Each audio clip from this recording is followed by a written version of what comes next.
I am so grateful that I am beginning my chapter 54. First, I want to thank Yahuwah. I want to thank the Most High for my life, my strength, my health, my peace of mind, and the joy that fills my heart today. And quite frankly, to tell you the truth, I wouldn't change anything for the world that's happening in my life today.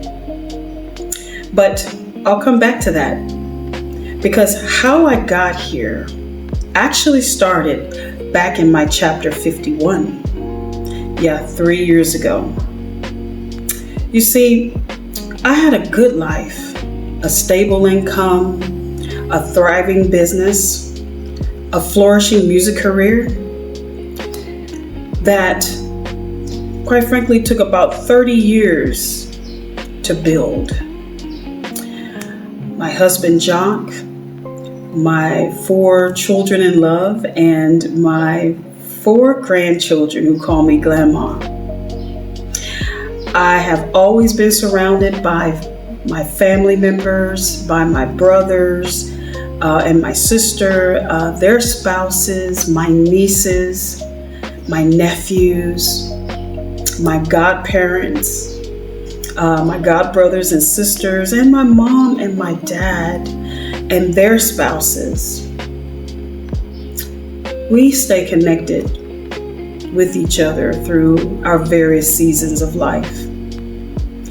And also, I have so many great friends, loyal friends. I have a strong sense of community all around me.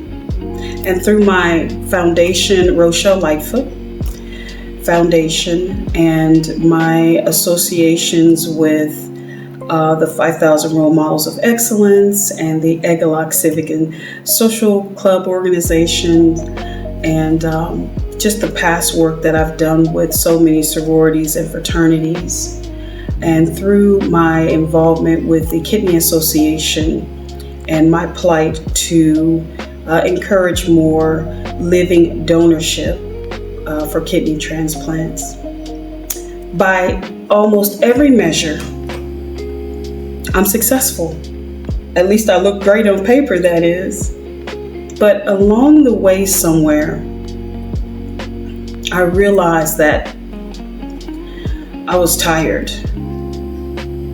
This kind of tired is not being tired of my life. It's not being tired of my family or my friends or anything that's necessarily happening. It's like a tiredness of the other part of life that keeps life working and going forward.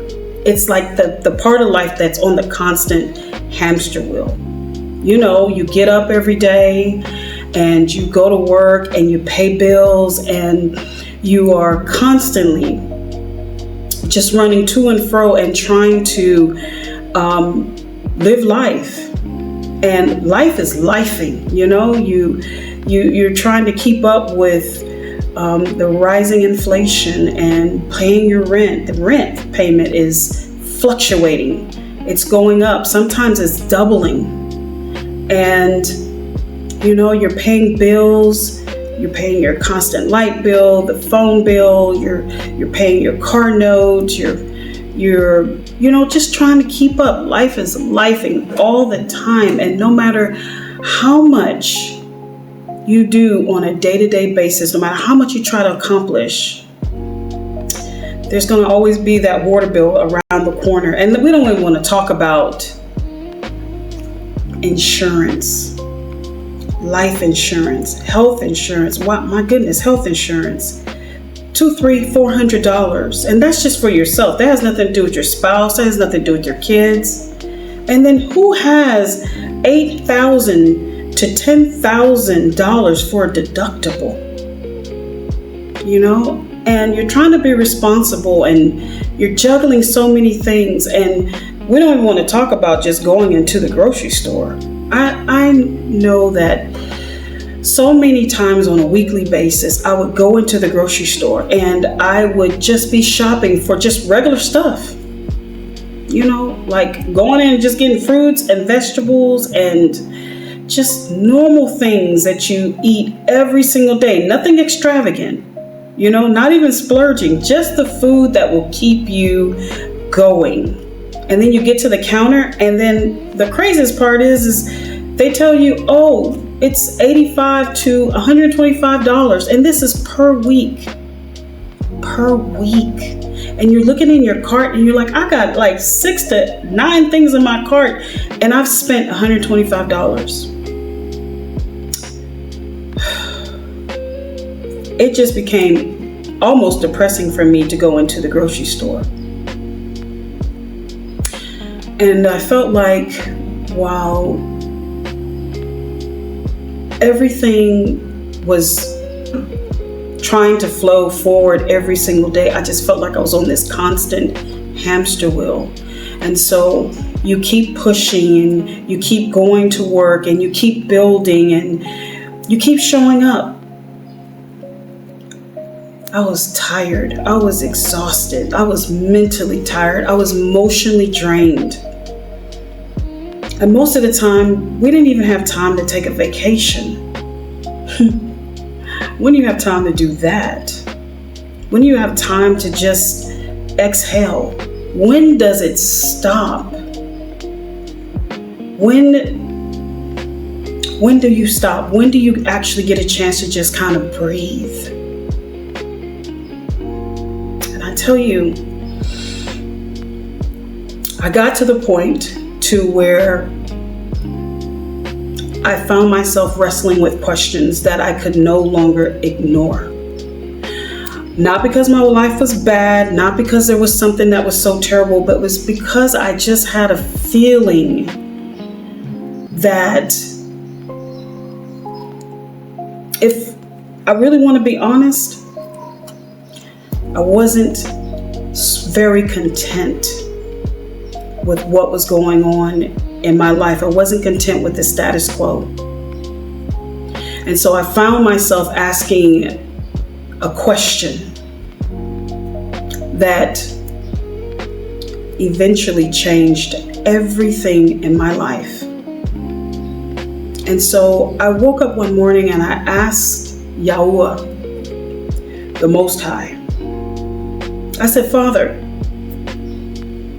is there something else that you want me to do? Is there something else that you want me to become? Is this all there is to life? Is there something more that you want me to do for you? And I had this persistent feeling that something was just not quite all there. Something was missing. I had never felt like I finally arrived in my own life. I never felt like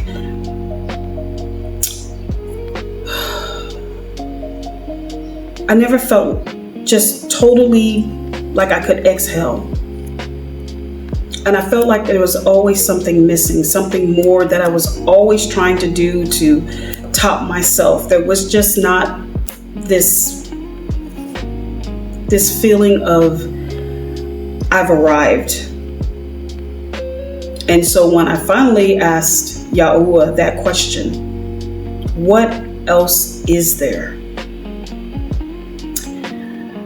Well, the answer I got back wasn't what I expected. It changed the whole trajectory of my life. I'm Rochelle Lightfoot, and I want to thank you for the time that you've spent with me today. And first, before I go, I want to thank you all for the well wishes as I'm beginning my 54th chapter. I hope you'll continue to follow me along this journey. I look forward to continuing this conversation tomorrow. So until we meet again, take care and stay in prayer. I'll see you later.